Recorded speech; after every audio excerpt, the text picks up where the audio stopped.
Hello everyone, let me introduce myself. My name is Sheila Agustina. I come from Bilingual Physics Education 2022. Here I will explain about the graphic media in physics phenomena.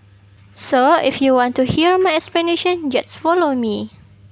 Before entering the media graphic, I like to explain you about the requirements of good graphic media. First, the graphic media must be clear and precise. Second, compatibility of graphic type.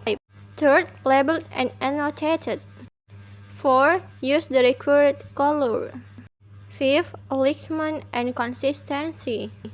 6. Avoid hiding data. 7. Use clear data source. 8. Simplicity. 9. Responsive, and the last is match the format. Okay, let's see the example of graphic media.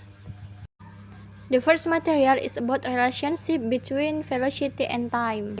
Before I give you the explanation about the relationship between velocity and time in the graphic, we must be knowing about objective learning. First, C1, we must to knowing the relationship between speed and time. C2, understand the graphical form of the relationship between speed and time. C3, applies the sum of speed and time in a graph. C4, analyze types of speed and time graphs. C5, evaluates the result of the speed and time relationship. And C6, create graphics that are easy for students to understand. Okay, so this relationship illustrates that speed is the ratio of the distance traveled by an object to the time it takes to travel it. So, the faster an object moves, the less time it takes to cover a certain distance, and vice versa. Okay, next material is about relationships between energy kinetic and velocity. The objective learning, first, C1, knowing the relationships between kinetic energy and speed. C2, understand the graphical form of the relationships between kinetic energy and speed. C3, applies the amount of kinetic energy and speeds in a graph. C4, analyze the types of kinetic energy and speed graphs. C5, evaluate the result of the relationships between kinetic energy and speed. And the last, C6, create graphics that are easy for students to understand. So, from that graphical, I can explain you about kinetic energy. Kinetic energy, or EK, is directly proportional to the square of velocity. This means that if the object's speed increases, its kinetic energy will also increase significantly, as long as the object mass remains constant. This can showing the importance of speed in determining the kinetic energy level of a moving object. The faster an object moves, the greater its kinetic energy. Now the material is about relationships between acceleration and force. The objective learning is first, C1, knowing the relationships between acceleration and force. C2, understand the graphical form of the relationships between acceleration and force. C3, applies the amount of acceleration and force in a graph.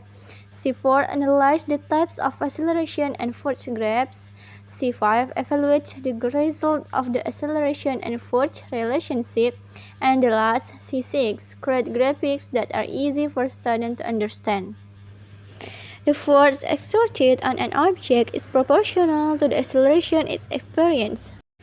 And the greater the mass of the object, the greater the force required to provide of a certain acceleration to the object. This is the basic for understanding the relationships between acceleration and force in the context of Newton's laws. Next, relationships between pressure and volume. The objective learning, first, C1, knowing the relationships between pressure and volume. C2, understand the graphic form of the pressure and volume relationships. C3, applies the amount of pressure and volume in a graph. C4, analyze the types of pressure and volume graphs. C5, evaluate the result of the pressure and volume relationships. And the last, C6, create graphics that are easy for students to understand. The relationships between pressure and volume can be explained by Boyle's law. Boyle's law states that at constant temperature, the pressure of a gas is inversely proportional to its volume. This means that if the gas pressure increases, the volume will decrease, and conversely, if the gas pressure decreases, the volume will be increases. Next material is about relationships between temperature and heat. The objective learning, C1, knowing the relationship between temperature and heat. C2, understand the graphic form of the temperature and heat relationships. C3, applies the amount of temperature and heat in a graph. C4, analyze the types of temperature and heat graphs. C5, evaluate the result of the temperature and heat relationship. And the last, C6, created graphics that are easy for students to understand. From the graphic, we can understand about energy in a system. Energy in a system can change form, but it cannot be created or destroyed. In the context of temperature and heat change, this means that the heat or thermal energy can be transferred from one system to another, and temperature change usually occur as a result of heat transfer. Okay, the last material is about relationship between spring constant and mass. The objective learning, first, C1, knowing the relationship between spring constant and mass. C2, understand the graphic form of the relationship between spring constant and mass. C3, applies the number of spring constant and mass in a graph.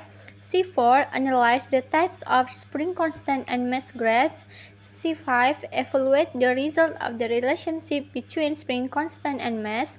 And the last, C6, create graphics that are easy for students to understand. From the graphic, we can understand the greater the value of the spring constant, the greater the restoration force that will be provided by the spring for the same change in a length. However, the mass of the object hanging from the spring also plays a role in the calculation of gravitational acceleration, which can affect how the spring behaves when holding objects of different mass. Okay everyone, that's the explanation I can give to you. Thank you for your attention. I hope my explanation can give you understanding about this material phenomenon of graphic in physics. So thank you for watching this video and bye.